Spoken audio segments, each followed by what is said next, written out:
अरे करम जली, तू डूबकर मर क्यों नहीं जाती? मेरे बेटे का सुकून खा गई तू। निकल जा यहाँ से, तेरा अब यहाँ कोई काम नहीं है। दोस्तों, ये कहानी कानपुर देहात की है, जहां गांव के आखिर में एक पुराना सा घर था। ये घर था राजेश तिवारी का। वो गरीब तो नहीं थे, लेकिन अमीर भी नहीं थे। उनकी 2 बेटियां थीं, बड़ी बेटी राधा और छोटी बेटी सुनीता। राधा बचपन से ही बहुत भोली और संस्कारी थी। बचपन से ही वो दोनों बहनें साथ साथ पली बढ़ी थी। एक ही थाली में खाना खाती और एक साथ सोती। लेकिन जैसे जैसे उम्र बढ़ती गई, सुनीता के मन में एक अजीब सी जलन पैदा होने लगी। असल में गांव के लोग भी राधा की तारीफ करते थे। अरे देखो तो, राधा कितनी सीधी है, एकदम देवी जैसी, शांत और दयालु। हाँ, आजकल ऐसी लड़कियां कहाँ मिलती हैं? अगर ऐसी बहू मिल जाए तो घर स्वर्ग बन जाए। ये बातें सुनीता के कानों में जहर बनकर उतरने लगी थी। मैं सुंदर हूँ, होशियार हूँ, उसके पास तो ना अच्छी शक्ल है ना अकल, फिर भी सब उसी की तारीफ करते फिरते हैं। राधा को ये सब पता था, लेकिन वो चुप रहती थी, क्योंकि वो सोचती थी गीता मेरी छोटी बहन है, समय के साथ साथ समझ जाएगी। एक दिन राजेश तिवारी ने दोनों बेटियों को पास बुलाया और कहा, बेटा, अब तुम दोनों की शादी का समय आ गया है। राधा ने सिर झुका लिया, लेकिन सुनीता की आंखें चमक उठी। पहले राधा के लिए राघव का रिश्ता आया। राघव गरीब था और खेत में काम करता था, लेकिन वो नीयत का साफ और नेक दिल इंसान था।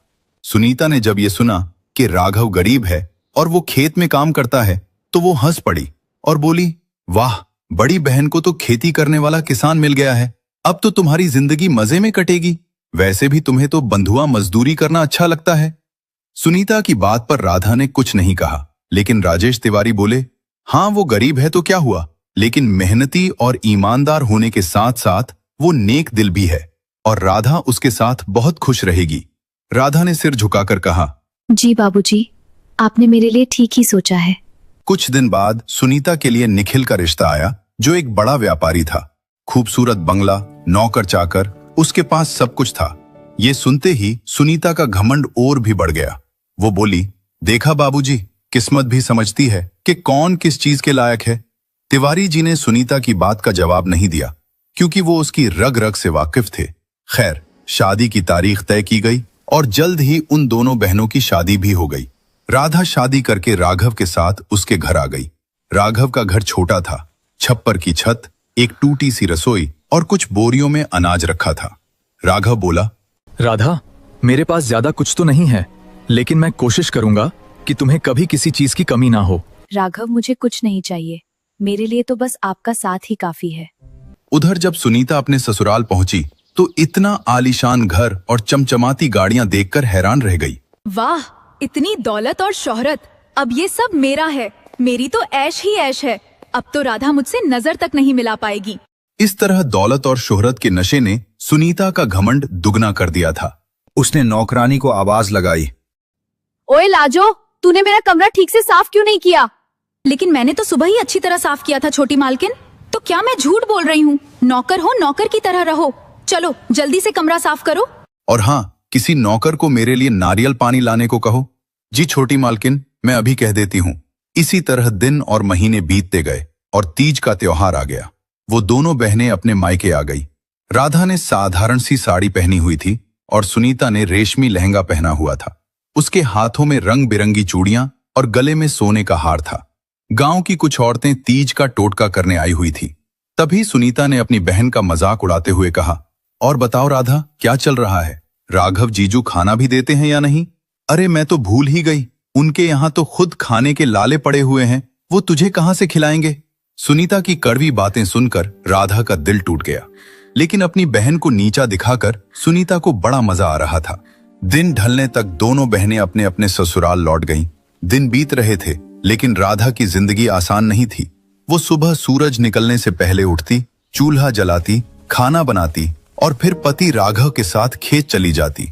वहां दिन भर मेहनत करती। शाम होते होते राधा थक कर चूर हो जाती थी, लेकिन उसने कभी शिकायत नहीं की। एक दिन राघव ने उससे पूछा, राधा, क्या तुम मुझसे नाराज हो क्योंकि मैं तुम्हें वो आराम की जिंदगी नहीं दे पा रहा जिसके बारे में तुमने सोचा होगा? राधा बोली, अरे नहीं नहीं, आप ऐसी बातें क्यों कर रहे हैं? मुझे आप जैसा इतना प्यार करने वाला पति मिला है, मुझे और क्या चाहिए। जब हम दोनों साथ हैं तो ये मुश्किल वक्त भी गुजर जाएगा। राघव बोला। अच्छा चलो, आज का खाना मैं बनाता हूँ, तुम बैठकर आराम करो, राधा ने कहा। अरे नहीं नहीं, मैं बना दूंगी। भला आप कैसे बनाएंगे? क्यों? मैं क्यों नहीं बना सकता? आज मैं अपनी प्यारी सी पत्नी को अपने हाथ से खाना बनाकर खिलाऊंगा, तुम बस बैठो और आराम करो। इस तरह राघव ने चूल्हा जलाया, खाना तैयार किया और फिर अपने हाथों से राधा को खाना भी खिलाया। एक तरफ जहां राघव अपनी पत्नी राधा से बहुत प्यार करता था, वहीं दूसरी तरफ सुनीता को पूरा ऐशो आराम मिल रहा था। लेकिन उसे एक चीज की कमी खलने लगी थी, और वो था पति का प्यार और इज्जत। एक दिन जब सुनीता नहाकर बाहर आई तो सिर पर पल्लू रखना भूल गई। तभी उसकी सास ने उसे देख लिया। उसने सुनीता को डांटते हुए कहा, अरे तूने मायके से कुछ सीखा नहीं क्या कि घर में बहू कैसे रहती है? तुझे कुछ तौर तरीके पता है कि नहीं? अरे तू अब लड़की नहीं रही, इस घर की बहू बन चुकी है, कम से कम इसकी मर्यादा का ख्याल तो रख। सुनीता ने धीरे से कहा, माँ जी मुझसे गलती हो गई, मैं आगे से ध्यान रखूंगी। कमला ने उसे डांटते हुए कहा, अरे क्या खाक ध्यान रखेगी? पता नहीं उन्होंने क्या देखकर तुझ जैसी 2 कौड़ी की लड़की से मेरे फूल से बेटे की शादी कर दी। गरीब गवार कही की। अपनी सास की बात सुनकर गीता का दिल टूट गया। उसने जो ऐशो आराम चाहा था वो तो उसे मिल गया था, लेकिन उसके बदले में उसके हिस्से का प्यार और इज्जत छिन गई थी। शुरुआत में सुनीता की जिंदगी किसी रानी से कम नहीं थी। महंगी साड़ियां, गहने, नौकर चाकर। लेकिन धीरे धीरे उसे एहसास होने लगा कि पति के प्यार बिना ये सब चीजें अधूरी हैं। निखिल दिन भर दुकान पर रहता, शाम को थका हारा हुआ घर आता और खाना खाते ही सीधा सोने चला जाता। इससे परेशान होकर एक दिन सुनीता ने कहा, तुम मेरे लिए समय क्यों नहीं निकालते? निखिल ने सुनीता की बात सुनकर सख्त लहजे में जवाब दिया, औरत हो, औरत की तरह रहो, ज्यादा सवाल जवाब मत किया करो। तुम्हें ऐशो आराम मिल रहा है, यही बहुत है। सुनीता, जिसे अपनी खूबसूरती पर घमंड था, निखिल की बात सुनकर उसका घमंड चकनाचूर हो गया। कुछ दिन ऐसे ही गुजरते गए और एक दिन पता चला कि निखिल का एक बड़ा ऑर्डर कैंसिल हो गया है और कारोबार में बड़ा भारी नुकसान हो गया है। निखिल ने बताया, माँ, दुकान में बहुत बड़ा नुकसान हो गया है। हमें जो बड़ा ऑर्डर मिला था, अब अचानक से क्लाइंट ने मना कर दिया है। उस पर हमने कर्ज लेकर भारी इन्वेस्टमेंट की थी, अब हम बुरी तरह कर्ज में डूब चुके हैं। कमला ने हौसला बढ़ाया, बेटा तू चिंता मत कर, जल्द ही सब ठीक हो जाएगा। बिजनेस में तो ऊंच नीच होती रहती है। लेकिन जैसे जैसे दिन बीतते गए, निखिल की दुकान पर कर्ज बढ़ने लगा। लोगों ने उधार समय पर वापस नहीं किया तो निखिल का पैसा फंस गया। अब उसकी सास कमला का लहजा भी बदल गया। बहू, अब श्रृंगार कम करो, घर के हालात को समझो और ये गहने मुझे दे दो, जरूरत पड़ने पर काम आएंगे। इस तरह सुनीता ने अपने सारे गहने उतारकर अपनी सास को दे दिए। जो सुनीता एक रानी की तरह रहती थी, अब उसके हालात अचानक से एक नौकरानी की तरह हो गए थे। उधर राघव ने एक बड़ा फैसला लिया। उसने कहा, राधा, अब हम सिर्फ फसल पर निर्भर नहीं रह सकते, अब हमें कुछ और भी करना होगा। राधा ने भी राघव का हौसला बढ़ाया और कहा, जी, जैसा आप सही समझे, मैं आपके हर फैसले में आपके साथ हूं। राघव ने कहा, तो फिर ठीक है राधा, मैं शहर में एक छोटी सी दुकान किराए पर ले लेता हूं। हम खेत में ताजा फल और सब्जियां उगाकर वहां बेचा करेंगे। इससे हमें मंडी से कई गुना ज्यादा मुनाफा होगा। राधा ने मुस्कुराते हुए कहा, यह बहुत अच्छा है जी, आप चिंता न करें, मैं आपके साथ हूं, हम खूब मेहनत करेंगे। इस तरह उन दोनों ने मिलकर सब्जियां उगाना शुरू किया और राघव उन्हें मंडी में बेचने की बजाय शहर के बाजार में ले जाकर बेचने लगा। एक शाम जब राघव सब्जियां बेचकर वापस घर आया तो उसने आवाज लगाई, अरे राधा, जरा बाहर तो आओ। राघव की आवाज सुनकर राधा घर से बाहर आई तो उसने देखा राघव के हाथ में बैग लटके हुए हैं। उसने पूछा, क्या बात है, आज आप बहुत खुश लग रहे हो। राघव ने मुस्कुराते हुए कहा, अरे राधा, खुशी की ही तो बात है, तुम्हें पता है आज मैं 10,000 की सब्जियां बिक गई। राधा बोली, ये तो बहुत खुशी की बात है, अगर ऐसे ही चलता रहा तो हम जल्द ही अमीर हो जाएंगे। हाँ सीता, लेकिन ये सब तुम्हारी वजह से ही हो पाया है, अगर तुम मेरे साथ न होती तो शायद मैं ये कभी नहीं कर पाता। राधा बोली, अजी ये भी कोई कहने की बात है, मैं आपकी पत्नी हूं और आपके हर फैसले में आपके साथ हूं। अच्छा ये सब छोड़िए, पहले ये बताइए आपके हाथों में ये क्या है। राघव ने कहा, पहले अंदर तो चलो, फिर बताता हूं। वो दोनों घर के अंदर आ गए। राघव दोनों बैग राधा के हाथ में देते हुए कहता है, राधा, ये मेरी तरफ से तुम्हारे लिए पहला गिफ्ट है। जब राधा ने बैग खोलकर देखा तो उसमें 2 बहुत ही सुंदर साड़ियां थी। राधा ने पूछा, क्या ये मेरे लिए हैं? राघव ने कहा, नहीं, पड़ोस वाली के लिए है। ये सुनकर राधा के चेहरे पर हल्का सा गुस्सा आ गया। ठीक है, फिर उसे ही जाकर दे दो और मुझसे बात मत करो। राघव ने मुस्कुराते हुए कहा, अरे मेरी राधा, मजाक कर रहा हूं, ये सब तुम्हारे लिए ही है। भला हमारी नजरें आपके अलावा किसी और को देख सकती हैं क्या? ये सुनकर राधा भी मुस्कुरा देती है। इस तरह राघव की धीरे धीरे अच्छी कमाई होने लगी। राधा ने पैसों का हिसाब रखना शुरू कर दिया। उसने 1-1 रुपया बचाना शुरू कर दिया। गरीबी अभी भी थी, लेकिन किसी चीज की कमी नहीं थी, क्योंकि अब उनकी कमाई उनकी जरूरतों से काफी ज्यादा होने लगी थी। कुछ दिन बाद जब उन दोनों बहनों की मां की बरसी थी तो दोनों बहनें अपने मायके आईं। इस बार दोनों ने ही सादा सी साड़ियां पहनी हुई थी। राजेश जी ने पूछा, अरे बेटा, कैसी हो तुम दोनों? सुनीता झट से बोली, मैं तो एकदम ठीक हूं पिताजी, भला मुझे क्या होगा? लेकिन राधा का पता नहीं, सारे दिन मजदूरी करके इसका तो बुरा हाल हो जाता होगा।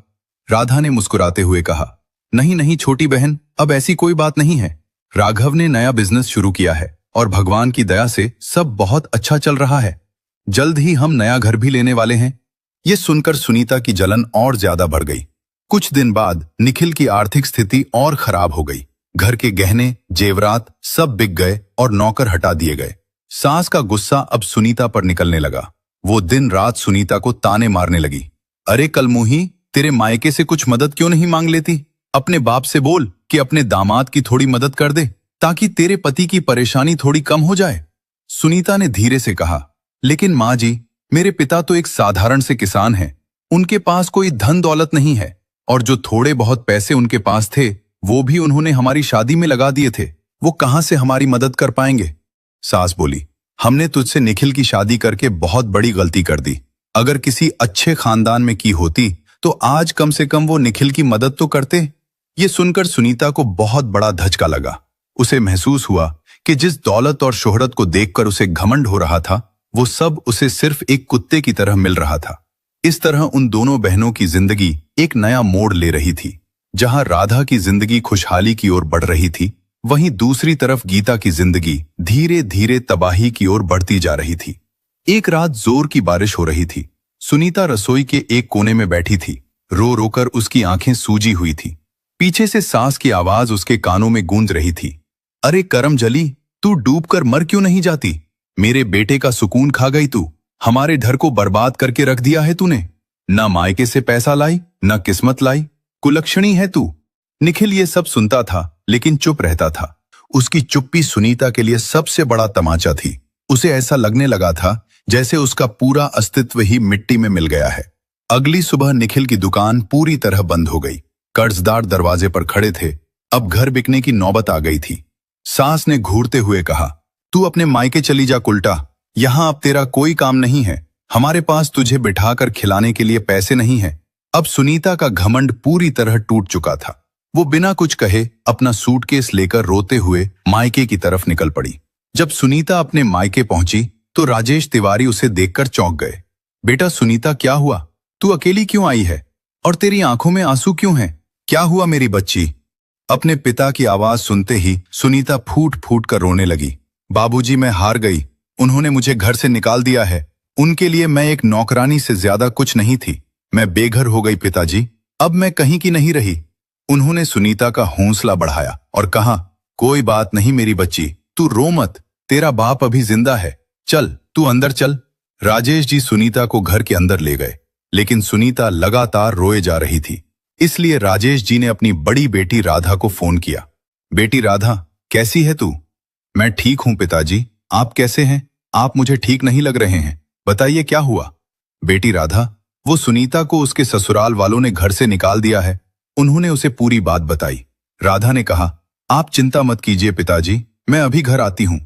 जब राधा अपने मायके पहुंची तो रात हो चुकी थी। वो सीधी सुनीता के कमरे में गई। सुनीता दीवार के सहारे बैठी रो रही थी। राधा ने कहा, ओह, तो अब हमारी ताड़का इतनी कमजोर हो गई है कि हार मानकर रोने लगी। ये सुनकर सुनीता ने राधा की तरफ देखा। उसकी आंखों में लाचारी और पश्चाताप झलक रहा था। अचानक सुनीता उठी और राधा के पैरों में गिर पड़ी। बहन, मुझे माफ कर दे।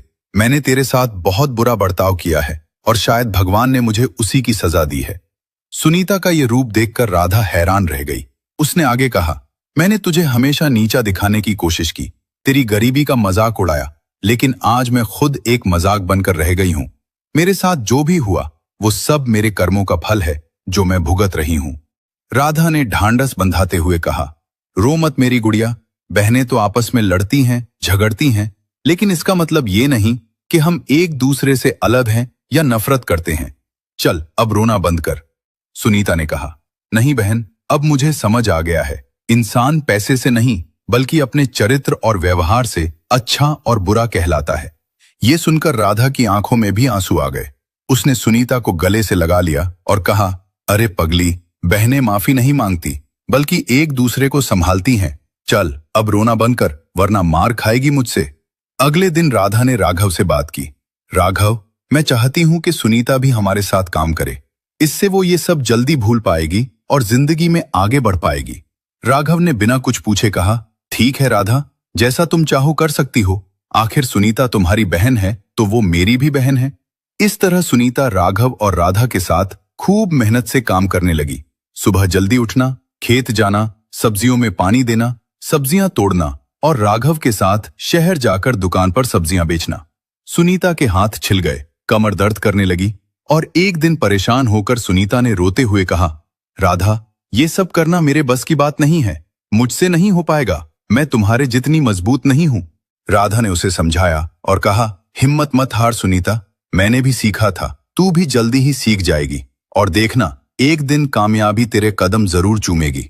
इसी तरह दिन बीतने लगे। सुनीता ने राघव और राधा के साथ काम करके कुछ पैसे इकट्ठे किए और खुद का एक रेस्टोरेंट खोलने का फैसला किया।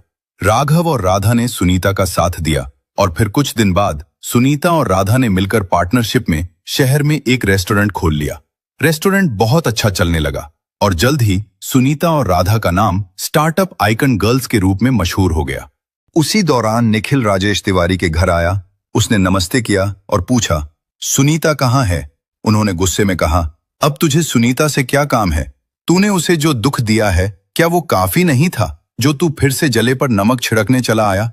निखिल ने उदास लहजे में कहा, ऐसा मत बोलिए पिताजी, मैं मानता हूं मुझसे बहुत बड़ी गलती हुई है, लेकिन अब मैं सुनीता को वापस अपने साथ ले जाने आया हूं। मैं उस समय इतना परेशान था कि क्या सही है और क्या गलत समझ ही नहीं पाया। उन्होंने कहा, बेटा, जो इंसान इतने दिन साथ रहने के बाद भी सही गलत को नहीं समझ पाया और मेरी बेटी को छोड़ दिया, भला उस इंसान के साथ मैं अपनी बेटी को दोबारा कैसे भेज सकता हूं? तुम और तुम्हारी माँ ने मेरी बेटी को इंसान नहीं बल्कि कोई सामान समझकर घर से बाहर कर दिया था। निखिल ने शर्मिंदगी से कहा, मुझे अपनी गलती का एहसास है, मैं फिर कभी ऐसा नहीं करूंगा। निखिल बोल ही रहा था, तभी अचानक राधा और सुनीता भी वहां आ गई। राधा ने उससे पूछा, निखिल, तुम यहाँ क्या कर रहे हो? उसने कहा, मैं सुनीता को अपने साथ वापस ले जाना चाहता हूँ। राधा ने उसे घूरते हुए कहा, इतना सब करके भी तुम्हारा मन नहीं भरा कि तुम फिर से वापस आ गए? निखिल ने उसे डांटते हुए कहा, राधा, तुम बीच में मत बोलो, मैं सुनीता से बात कर रहा हूं, तुम हमारे बीच मत आओ। निखिल की बात सुनकर सुनीता ने तीखे अंदाज में कहा, मिस्टर निखिल, तमीज में रहकर बात कीजिए, आप मेरी बड़ी बहन से बात कर रहे हैं और मुझे आप ये बताइए, आज अचानक आपको मेरी याद कैसे आ गई? वो बोला, सुनीता, मुझे अपनी गलती का एहसास हो गया है, इसलिए मैं तुम्हें वापस अपने साथ ले जाने आया हूं। सुनीता ने उसकी आंखों में देखते हुए कहा, निखिल, मैं अच्छी तरह जानती हूं तुम्हें, आज मेरे पास दौलत और शोहरत आ गई है तो अब तुम्हें मेरी याद आ गई? तुम सिर्फ लालची इंसान हो। निखिल ने उसे डांटते हुए कहा, अपनी हद में रहो सुनीता, इस तरह कहकर तुम मेरी बेइज्जती कर रही हो। निखिल, बेइज्जती उसकी की जाती है जिसकी कोई इज्जत हो, तुम जैसे लोगों की तो कोई इज्जत नहीं होती, इसलिए अब आप यहां से चले जाइए, वरना हमें धक्के देकर बाहर निकालना पड़ेगा। निखिल ने जाते हुए कहा, मैं तुम सबको देख लूंगा। सुनीता ने कहा, हाँ हाँ देख लेना, अब जा यहां से। इस तरह निखिल आग बबूला होकर वहां से चला गया। इसके बाद उन दोनों बहनों ने बहुत तरक्की की और फिर राधा और राघव ने मिलकर सुनीता के लिए एक बहुत अच्छा लड़का ढूंढा जिसका नाम अमित था। सुनीता की शादी अमित से हो गई और इस तरह वो दोनों बहनें खुशी खुशी रहने लगी। दोस्तों, इंसान की असली पहचान उसकी दौलत से नहीं, उसके व्यवहार और संस्कार से होती है। घमंड चाहे कितना भी बड़ा क्यों ना हो, वक्त उसे एक दिन जरूर तोड़ देता है। दौलत से सिर्फ सुविधाएं खरीदी जा सकती हैं, लेकिन सुकून और प्यार नहीं। मेहनत और सच्चे रिश्ते ही जिंदगी को असली मायनों में खूबसूरत बनाते हैं। जो दूसरों को छोटा समझता है, वक्त उसे उसकी औकात जरूर दिखा देता है। इसलिए हमेशा विनम्र रहो, क्योंकि यही इंसान को सच में बड़ा बनाता है। दोस्तों, अगर आपको ये कहानी पसंद आई हो तो इसे लाइक और शेयर करें। साथ ही हमारे चैनल को भी सब्सक्राइब कर लीजिए। मिलते हैं नेक्स्ट वीडियो में। तब तक के लिए जय हिंद।